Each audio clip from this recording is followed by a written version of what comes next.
Sot është një datë e shënuar në historinë kombëtare të shqiptarëve, por një datë e shënuar dhe në historinë e Aleancës Atlantikut Veriut, aleancës ushtarake politike më të fuqishme të kohrave. Si sot, 27 vite më parë, Aleanca ndërmori ofensiven ajrore më të fuqishme pas luftës dytë botërore kundër regjimit të Slobodan Miloševićit, genocidit serb në Kosovë dhe bëri të mundur me sulmin e saj çlirimin e Kosovës nga pushtuesi barbar serb. Ndaj dhe sot, çdo shqiptar përulet me mirënjohjen e pakufishme për Aleancën e Atlantikut të Veriut,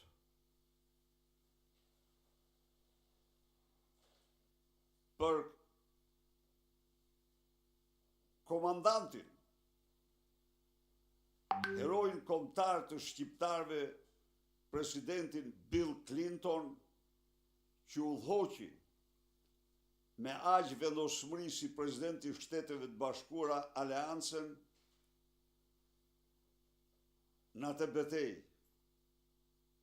më të fuqishme për lirinë, të drejtat njerëzore dhe çlirim kombëtar. Sot, thirrja ime për Aleancën e Atlantikut të Veriut, Shtetet e Bashkuara, qeverinë, është pranimi i Kosovës si anëtare e NATO-s. Kosova e lirë është një nga rezultatet më madhore të historisë së NATO-s. Kosova anëtare e NATO-s është vendi më i merituar i kësaj republike, por dhe në rrafshin gjeostrategjik,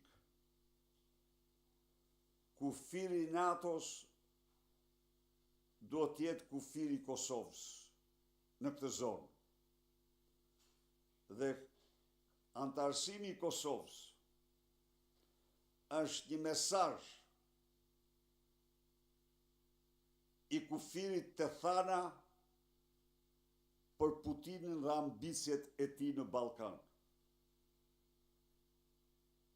Është një kundërpërgjigje e shkëlqyer që u jepet përpjekjeve të pandërprera destabilizuese, ambicjeve të hershme imperiale që përfaqëson sot Vladimir Putin.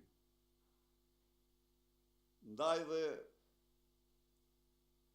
uroj që Aleanca në këtë përvjetor të konsideroj në mënyrën më serioze antarësimin e Kosovës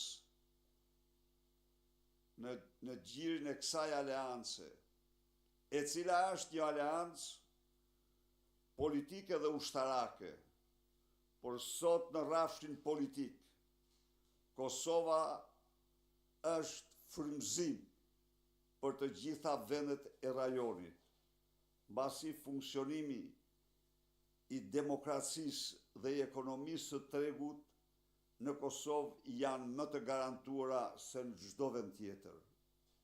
Kështu që uroj dhe shpresoj i bëj thirrje Kongresit të Shteteve të Bashkuara të shqyrtoj në mënyrën më të vendosur antarësimin e Kosovës në Aleancën e Atlantikut të Veriut.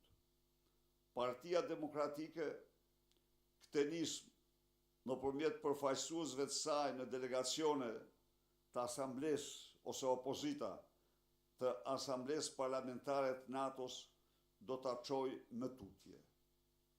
Ne besojmë se Kosova, antare e NATO-s,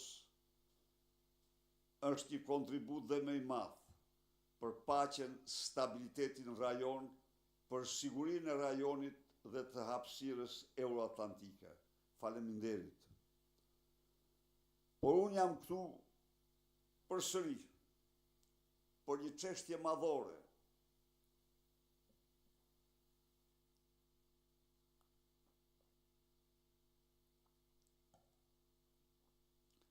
Nafta në Shqipëri është ndruar në një instrument të tiranisë ndaj shqiptarëve, në një instrument të çmimeve stratosferike, të paksimit të racionit ushqimor në Tovolina, të çmimeve stratosferike, të largimeve të tyre nga Shqipëria. Çmimi i naftës në vendin ku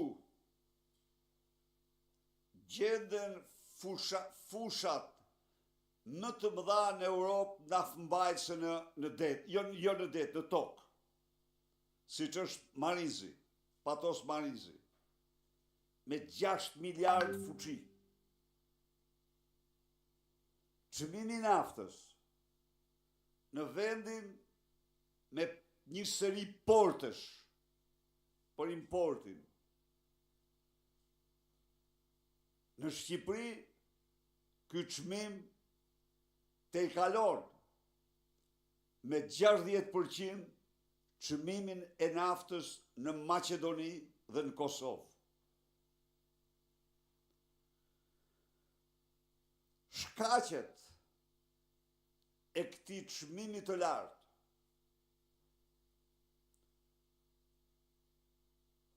parasgjithash dhe mbi gjitha lidhen me ngarkesën absurde të pamshirë fiskale mbi litrin e naftës që Edi Rama ka vendosur.